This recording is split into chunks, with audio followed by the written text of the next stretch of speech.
నమస్తే, నేను మీ రాపోలు భాస్కర్, న్యాయవాది, హైకోర్టు ఆఫ్ తెలంగాణ, హైదరాబాద్. ముఖ్యంగా ఈ మధ్యకాలంలో దేశవ్యాప్తంగా, రాష్ట్ర వ్యాప్తంగా ఒక అందరినీ పట్టి పీడిస్తున్నటువంటి ఒక పెద్ద సమస్య భూ కబ్జా, ప్లాట్ల కబ్జా, ఇండ్ల కబ్జా.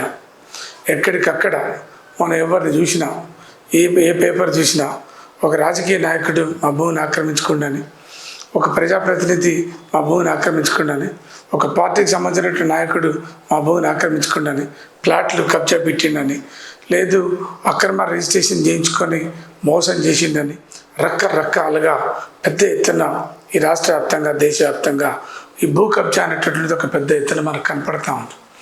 ముఖ్యంగా భారతదేశానికి సంబంధించినటువంటి అనేక మంది ఎన్ఆర్ఐలు ఇతర దేశాలలో వృత్తి కోసం పోయి, చదువు కోసం పోయి, అక్కడే ఉద్యోగం చేస్తూ కష్టపడి రకరకాలుగా వాళ్ళకి సంబంధించినటువంటి వాళ్ళ యొక్క ఆస్తుల్ని డెవలప్ చేసుకోవాలనేటువంటి కోణంతో, లేదు భారతదేశం మీద ఉండేటటువంటి మమకారంతో, సొంత ఊరు, సొంత జిల్లా, సొంత రాష్ట్రంలో మాకు ప్లాట్లు ఉండాలి, ఇండ్లు ఉండాలి, లేదు వ్యవసాయ భూములు ఉండాలి అనేటువంటి ఒక కోరికతోటి ఈ ఎన్ఆర్ఐలు ప్రత్యేకంగా మన దేశంలో అక్కడ సంపాదించుకొని మన దేశంలో వారి ప్రాంతాలలో భూములు కొనుక్కోవటం అనేటువంటి జరుగుతాం.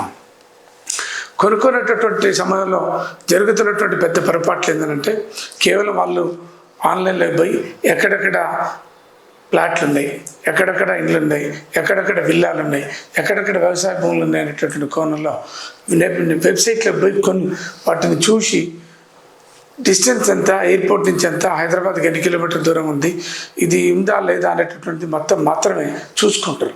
కరెక్ట్గా టైటిల్ క్లియర్గా చూసుకునేటువంటి పరిస్థితి లేదు.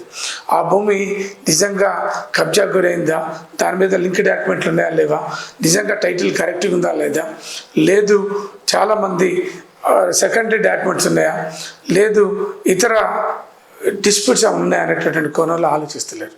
ఎంతసేపు ఉన్న వెబ్సైట్లో చూసుకుంటారు, నెట్లో చూసుకుంటారు, ఒక రియల్ ఎస్టేట్ బ్రోకర్ తోటి మాట్లాడుకుంటారు, ఆన్లైన్లో డబ్బులు కట్టిస్తారు, 10 రూపాయల వస్తువుని 100 రూపాయలు అమ్ముకుంటున్నటువంటి పరిస్థితి.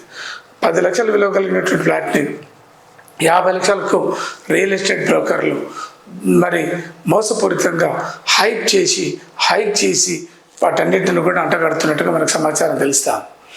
తీరా భూములు కొనుగోలు చేసి భూమి దగ్గరికి ఎవరినో ఒకరు పంపిస్తే, ఈ భూమి మీది కాదు, సర్వే నెంబర్ మీ భూమి కాడ ఉంది, మీకు అమ్మిందో కాడ, మేము కొన్నదో కాడ, మీ భూమి కబ్జా ఫిజికల్గా మీరు పొజిషన్ లేదు, అసలు మీ భూమి లేదు, కబ్జా గురిందని చెప్పేటటువంటి పరిస్థితి. ఆడిపోతారు కానీ ఒక రెవెన్యూ ఉంటుండు, ఇంకొకడు పొలిటికల్ లీడర్ ఉంటుండు, లేదో ప్రజాప్రతినిధి ఉంటుండు, లేదు ఒక లీడర్కి సంబంధించినటువంటి అనుచరులు ఆ భూముల మీద ఉండేటటువంటి పరిస్థితి కనపడతాం. ఈ రకంగా ప్లాట్లు, ఇండ్లు, వ్యవసాయ భూములు, మనకు సంబంధించినటువంటి ఆస్తులు అన్నీ కూడా ఆక్రమణకు గురి అవుతూ ఉన్నాయి.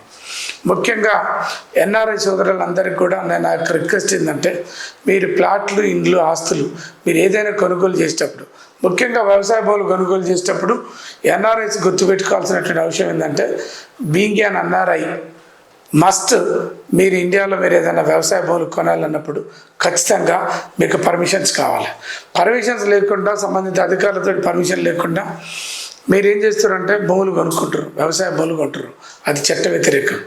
తర్వాత టైటిల్ ఉందో లేదో క్లియర్ చూసుకోకుండా ఒక న్యాయవాదిని మీరు సంపాదించండి, న్యాయవాదికి మొత్తం డాక్యుమెంట్లు ఆన్లైన్లో పెట్టండి, లీగల్ ఒపీనియన్ తీసుకోండి.